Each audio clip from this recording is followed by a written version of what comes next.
بسم اللہ الرحمن الرحیم۔ انتخابات آج کل شروع ہونے والے ہیں پاکستان میں۔ تو انتخابات کی شرعی حیثیت کیا ہے؟ الیکشن کسے کہتے ہیں اور اس کی شرعی حیثیت کیا ہے؟ ہم جو بھی کام کریں گے وہ شریعت کے اعتبار سے ہم دیکھیں گے کہ اللہ اور اللہ کے رسول صلی اللہ علیہ وسلم کیا حکم ہے، کس طرح ہمیں یہ کام کرنا چاہیے۔ آج کل افسوس کے ساتھ کہنا پڑتا ہے کہ اگر ہم دیکھیں تو انتخابات کو صرف دنیائی ذریعہ بنایا گیا ہے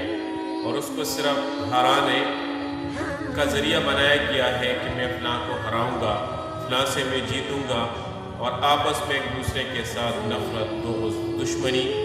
اور صرف دنیاوی لالچ کے لیے سب کچھ ہو رہا ہے۔ حالانکہ انتخابات یہ ایک شرعی کام ہے جو ایک مشورہ کی صورت میں ہوتا ہے۔ اب جو بندہ منتخب ہوتا ہے انتخابات کے لیے کسی بھی اسمبلی کا ممبر بننے کے لیے، تو سب سے پہلے وہ خود بخود اپنے آپ کو پیش نہیں کرے گا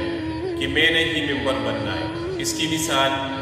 حضرت ابوبکر صدیق رضی اللہ تعالیٰ عنہ جو خلیفہ اول ہیں،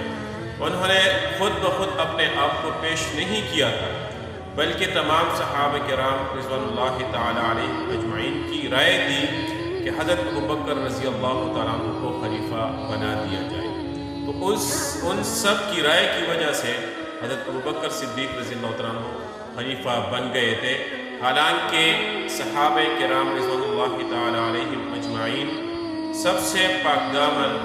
لوگ ہوتے ہیں انبیاء کرام علیہ السلام کے بعد، لیکن پھر بھی وہ اپنے آپ کو پیش نہیں کرتے،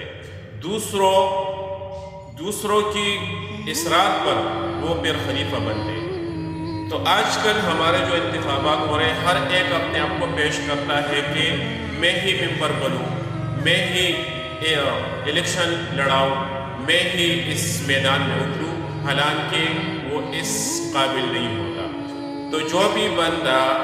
انتخابات کے لیے نکلتا ہو تو اس کے لیے کچھ شرائط ہیں، یعنی جو ایک تو سب سے پہلے عوام اس کو منتخب کرے گا کہ جو عوام کی رائے ہے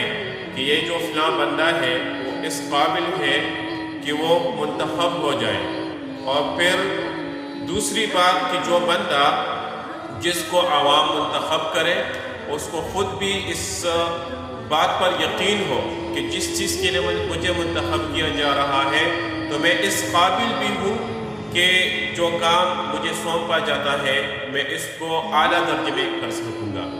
اور میں اس قابل بھی ہوں اور میں اس کی لیاقت بھی رکھتا ہوں۔ دوسری شرط یہ ہے کہ جس کے لیے اس بندے کو منتخب کیا جا رہا ہے تو اس کو اپنے آپ پر یقین ہو کہ اس میں میں امانت دار رہوں گا، کبھی بھی خیانت نہیں کروں گا۔ تو یہ دو بنیادی شرطیں ہیں جو بندہ انتخابات کے لیے اپنے آپ کو پیش کرتا ہو۔ تو سب سے پہلی بات عوام اس کو منتخب کرے گا، دوسری بات جس بندے کو منتخب کیا جا رہا ہے تو وہ اس کام کرنے پر قدرت بھی رکھتا ہو، تیسری شرط یہ ہے کہ وہ اس کام میں امانت دار بھی ہو۔ اگر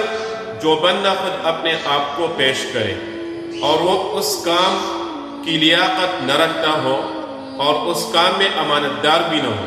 تو یہ غدر اور دھوکہ ہے جو اللہ کے ساتھ بھی ہے، اللہ کے رسول کے ساتھ بھی ہے اور عوام کے ساتھ بھی ہے۔ تو یہ خود بھی اپنے آپ کا بیڑا غرق کر دے گا اور عوام کو بھی برباد کر دے گا۔ تو اس لیے عرض ہے